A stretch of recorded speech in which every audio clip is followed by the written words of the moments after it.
C'est sûr, vous êtes des milliers à nous regarder sur Nyota Télévision. Mesdames, Messieurs, c'est une nouvelle session d'information. Voici l'essentiel de l'actualité. Après 20 ans des prisons fermes, le colonel Edi Kapende et ses co-accusés ont finalement franchi les portes de la prison centrale de Makala. C'est ce vendredi 8 janvier 2021. En tout cas, la cérémonie de libération des bénéficiaires de la grâce présidentielle a été présidée par le vice-ministre de la Justice. Un autre spectacle désolant vécu au quartier Bel-Air quand sur l'avenue des Ignaces, 2 alimentations et 3 maisons ont été victimes du cambriolage. Le comble est que ces habitants sont à proximité du camp préfabriqué et les éléments venus en intervention serraient le même patrouilleur. Au cours de cette édition du journal, Edouard Kankou nous fera le point. Mesdames, Messieurs, c'est parti avec cette actualité qui a bougé la République démocratique du Congo. Edi Kapende et ses co-accusés ont quitté la prison centrale de Makala. C'est vendredi 8 janvier 2021. Cette cérémonie des libérations des bénéficiaires de la grâce présidentielle a été présidée par le vice-premier ministre de la Justice, une mesure qui ne concerne pas les condamnés fugitifs de crimes contre l'humanité, corruption et autres. De détails avec cet élément de reportage. Regardez.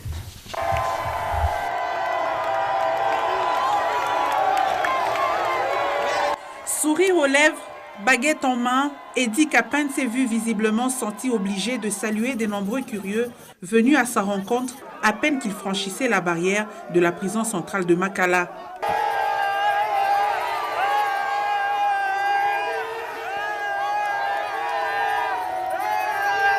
Bien avant, plusieurs centaines de personnes scandaient des chants de joie de revoir le colonel Edi Kapende hors de Makala après environ 20 ans d'emprisonnement.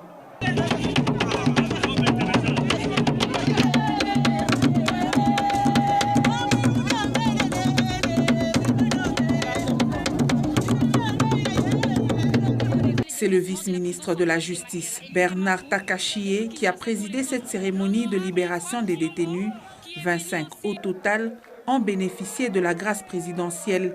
Pour rappel, Edi Kapende et ses co-accusés ont été condamnés dans le procès de l'assassinat de l'ancien président de la République démocratique du Congo, Laurent Désiré Kabila, en 2001. Ce 8 janvier 2021, il quitte Makala en tenue militaire relax.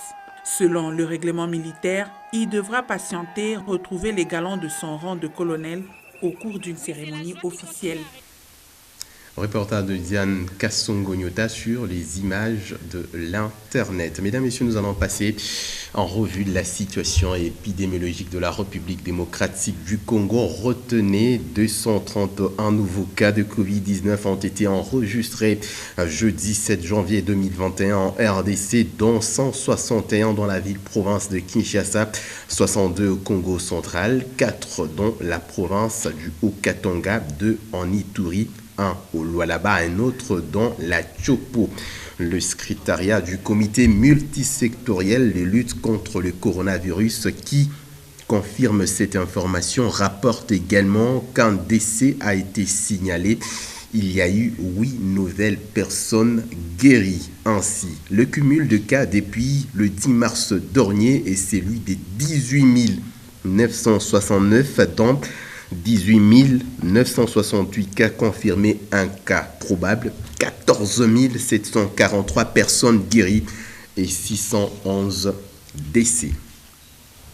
Vous l'avez suivi au sommaire de ce journal. 2 alimentations, 3 maisons d'habitation ont été victimes du cambriolage au quartier Bel-Air, camp fabriqué sur l'avenue des Ignaces dans la commune de Kampemba. À en croire les victimes, ce sont les hommes en uniforme qui auraient commis ces forfaits. Les maisons visitées se situent à moins de 20 mètres, en tout cas 20 mètres seulement, d'un camp militaire préfabriqué. Edouard Kankou était sur place. Regardez.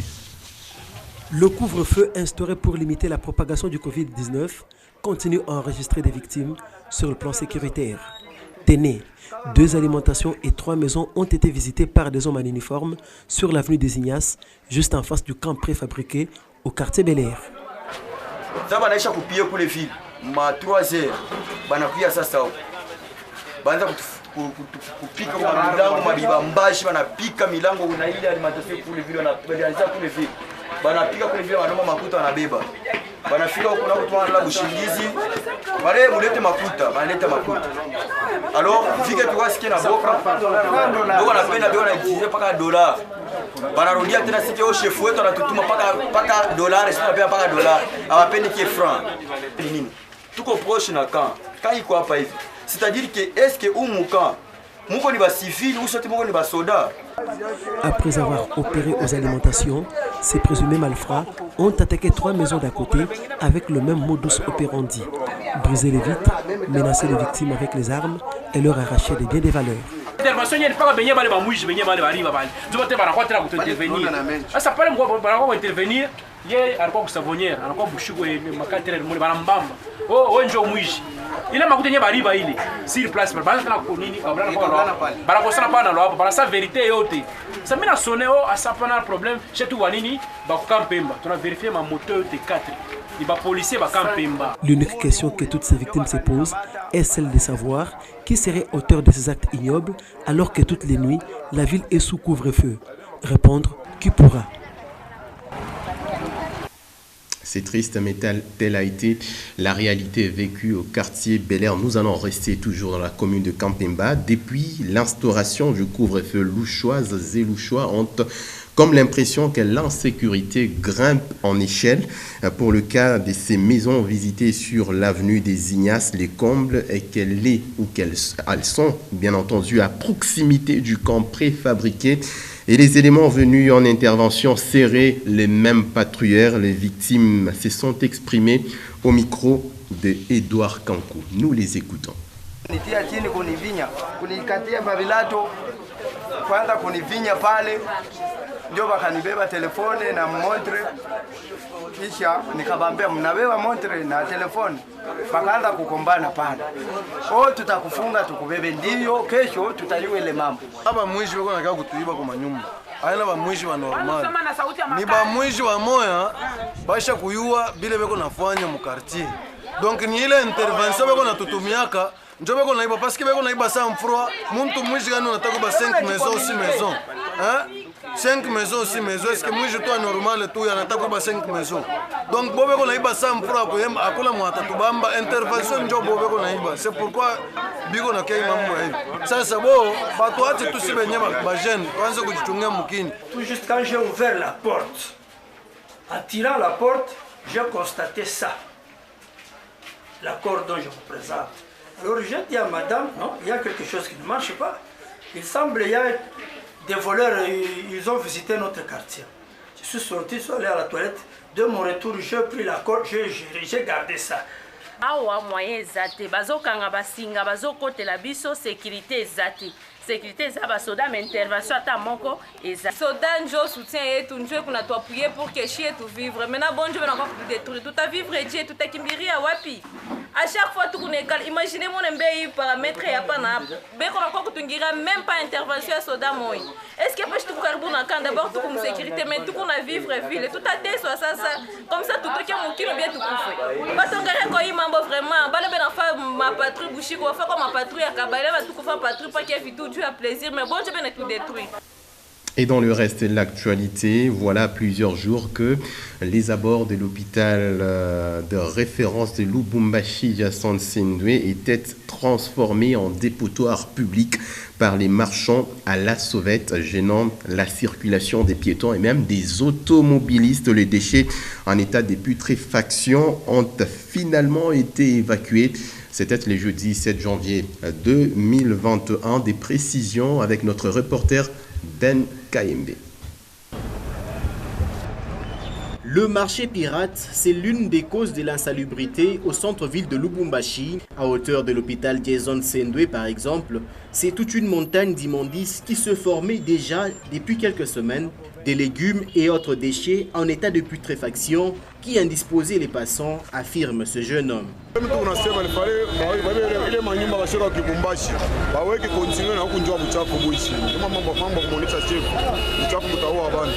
Jeudi 7 janvier, une équipe d'assainissement était sur place pour procéder à l'évacuation de ces ordures.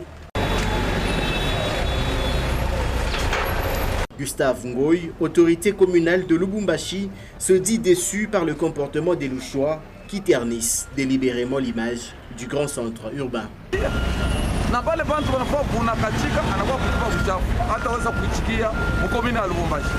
Au passage du bulldozer, c'est un air désormais frais qui souffle sur l'avenue Sendoué, non loin de son croisement avec l'Ikasi. Profitant du jeudi Salongo, le bourgmestre de Lubumbashi a instruit les agents de l'ordre d'intensifier la lutte contre le marché pirate et l'insalubrité. Et puis le canal Naviundu traverse plusieurs quartiers de la ville de Lubumbashi et le curage des Senlis devient imminent sur l'avenue Tulipier. Le pont qui est jeté est devenu un endroit où l'on déverse toutes sortes d'ordures quand il y a des fortes pluies. L'eau ne sait plus couler normalement, une situation qui est à la base des inondations. C'était un constat signé Édouard Kankou. Le canal Naviundu à hauteur de la route Kouélé nécessite un bon curage pour permettre l'écoulement des eaux. À côté du pont jeté sur ces canaux, il y a des tas d'immondices qui se déversent à chaque tombée de pluie. Mais un geste qu'il faut tout de même saluer à cet endroit, des bouteilles plastiques et autres saletés ont été évacuées du lit de cette rivière, mais le fait qu'elle soit aux alentours du pont fait qu'elle y retourne quand l'eau déborde sur la chaussée. Ce canal permet aux habitants du coin de pratiquer la culture maraîchère. Cette eau leur permet d'arroser les légumes qu'ils ont cultivés. Si la situation est passable au niveau de la route Kiwele, cela n'est pas du tout le cas sur l'avenue Tulipier. Les dessous du pont jetés sur le même canal est transformé en dépotoir public. Cet endroit est l'asile de toutes sortes d'ordures et cela ne facilite pas le bon écoulement des eaux. Le curage de ces canaux s'avère donc nécessaire en cette saison pluvieuse pour éviter des cas d'inondation qui deviennent monnaie courante. Les chrétiens catholiques du diocèse de Kamina ont un nouveau pasteur. Il s'agit de Monseigneur Fulgence Muteba, évêque de Kiloa Kasenga, qui conduira ses anciennes charges à celle de l'administration apostolique de Kamina. Ceci intervient après la démission de Monseigneur Jean-Anatole Kalala, qui a dirigé ces diocèses depuis plus de 30 ans. Célestin Muganza signe ses reportages. Après plusieurs années passées à la tête du diocèse de Kamina, Monseigneur Jean-Anatole Kalala vient de céder sa place à Monseigneur Fulgence Muteba, évêque du diocèse de Kiloa Kasenga, qui désormais veillera à la bonne marche du diocèse de Kamina comme administrateur apostolique, avec toutes les facultés d'un évêque diocésain. La cérémonie officielle de passation canonique s'est déroulée en la cathédrale Regina Pacis de Kamina.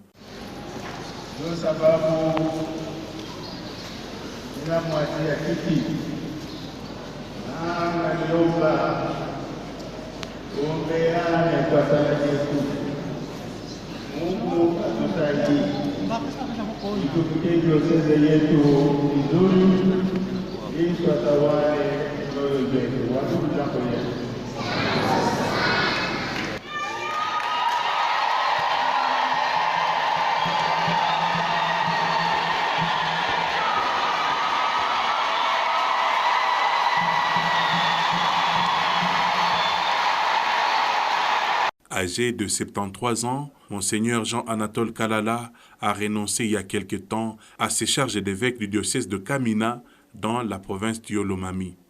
Il a exercé ses responsabilités à la tête de ce diocèse pendant 30 ans.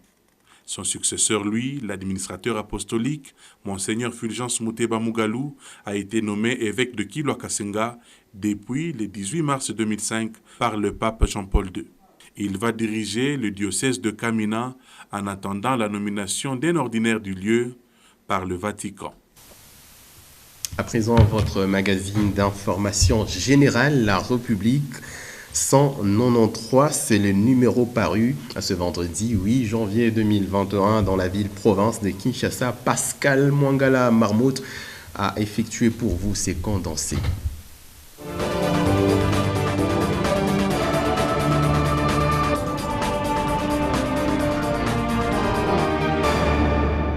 Sénat, Tambwe Mwamba, un peureux, s'exclame le confrère à la une du journal La République numéro 1093, paru ce vendredi 8 janvier 2021 à Kinshasa. Bienvenue à tous à votre lu pour vous sur votre chaîne. La sagesse universelle renseigne que l'être humain ne peut rester éternellement puissant. Cela du fait de sa nature, mais également du temps et des circonstances. Tambwe Mwamba, ci-devant président du Sénat, vient de l'apprendre à ses dépens. Prenant prétexte des ennuis judiciaires de son questeur, Tambwe Mwamba craint que ce cas fasse tache d'huile et remonte jusqu'à lui. Dans une lettre adressée à la fois au ministre de l'Intérieur et au vice-ministre de Justice, le président du Sénat s'improvise un super lanceur d'alerte sur la situation d'insécurité dans laquelle se trouve le questeur de la Chambre haute du Parlement. Celui-ci aurait été victime le mardi 5 janvier 2021 par un groupe de personnes armées non autrement identifiées avant le passage des inspecteurs de la police judiciaire. Le tout couronné par le retrait des éléments de la police commis à sa garde. Selon des sources proches de l'hémicycle du Palais du Peuple, l'ancien seigneur de guerre a perdu son sang-froid et très vite, il s'est senti lui aussi en insécurité. D'aucuns insinuent, au regard de son passé lointain et récent, qu'il s'agirait du cas d'un arroseur arrosé. Selon ces derniers, Tambwe Mwamba ressemblait à ces grands félins qui prennent peur au moindre bruissement autour d'eux. Sur la même page, les élucubrations de l'UDPS constituent une menace sur l'union sacrée, alerte le confrère par une exclamation. La ruée vers les arcanes de l'union sacrée s'explique en grande partie par cette disponibilité du président de la République de jouer franc jeu avec l'ensemble des concitoyens sur l'impératif de servir en priorité l'intérêt général. Cette vision ferait-elle l'objet de partage et de bonne compréhension dans le cercle serré du chef de l'État, s'interroge le confrère avant de répondre lui-même, pas si sûr, d'autant que l'état du passé récent colle encore émertiquement ceux dont le credo demeure faire ce que le prédécesseur a fait. En clair, le changement prôné par des acteurs politiques se voulait simplement « ôte-toi de là que je m'y mette ». C'est en protestation de ce jeu malsain que le député Mohindo Zangui a tiré la sonnette d'alarme. Le jeu mesquin du politique congolais doit se conjuguer au passé afin de donner de la chance au mandat de Félix Tshisekedi, dont la volonté de gouverner autrement ne fait l'ombre du doute. L'heure est au changement réel, effectif. Haro sur ceux qui rêvent de remplacer les anciens dirigeants avec le même tempo de gestion. L'union sacrée ne saurait être ni une duperie vis-à-vis de la population, ni une blanchisserie au bénéfice des bourreaux d'hier. Heureusement que le chef de l'État en aurait bien conscience et qu'il entendrait jouer l'arbitre sur toutes les articulations de l'union sacrée, comme l'aurait affirmé l'un de ses proches collaborateurs sous le sceau de l'anonymat. Sud Kivu, naufrage sur le lac Kivu, 56 personnes sauvées, le confrère en parle sur la page 6. 56 personnes ont été sauvées après le naufrage mercredi 6 janvier d'une pirogue motorisée à Calais dans le Sud Kivu. 3 autres corps sans vie, dont ceux de 2 enfants et une femme, ont aussi été retrouvés. Une vingtaine de personnes est toujours portée disparue d'après les premiers éléments de l'enquête. Les enquêteurs sur place s'attellent à retrouver une copie de manifeste pour déterminer le nombre exact des passagers qu'il y avait à bord de l'embarcation. Toutefois, les premiers éléments de l'enquête renseignent que cette pirogue motorisée était une petite unité de pêche qui n'était pas habilitée à transporter des voyageurs. Sport pour finir sur la page 11 et c'est sur le 6e championnat d'Afrique des Nations, 33 léopards retenus pour la campagne camerounaise. Florent Ibenge n'a pas encore fini avec son lot de surprises. Après une présélection longue et sujette à polémique, il y a 2 semaines, il vient de sortir un autre joli numéro, moins de 24 heures après la publication des 33 sélectionnés pour le championnat d'Afrique des Nations. À en croire nos confrères de la radio Top Congo, Yaflo vient de débarquer de sa tanière, un défenseur pour trouver la place à un attaquant. Le latéral gauche du tout-puissant Mazembe Anglebert, Arsène Zola, pourrait ne plus être du voyage pour le Cameroun. À sa place, Darko Kabangou, avant-centre du DCMP et auteur de 7 buts en Ligue nationale de football, cette saison a été appelé. Dans la même logique, le milieu de terrain des Immaculés de la capitale, Doxa Dikanji, vainqueur de la compétition avec les Léopards à prime au Rwanda en 2016, prend la place de Mokonzing Banzeke du football club Lupopo. Des changements qui ne vont pas manquer à attirer critiques et polémiques. Fin donc de Celui pour vous sur votre chaîne et dont l'intégralité est à retrouver sur www.nyota.net. Merci à tous de l'avoir suivi et surtout, tâchez de quitter ce monde en l'ayant rendu un peu meilleur que vous ne l'aviez trouvé.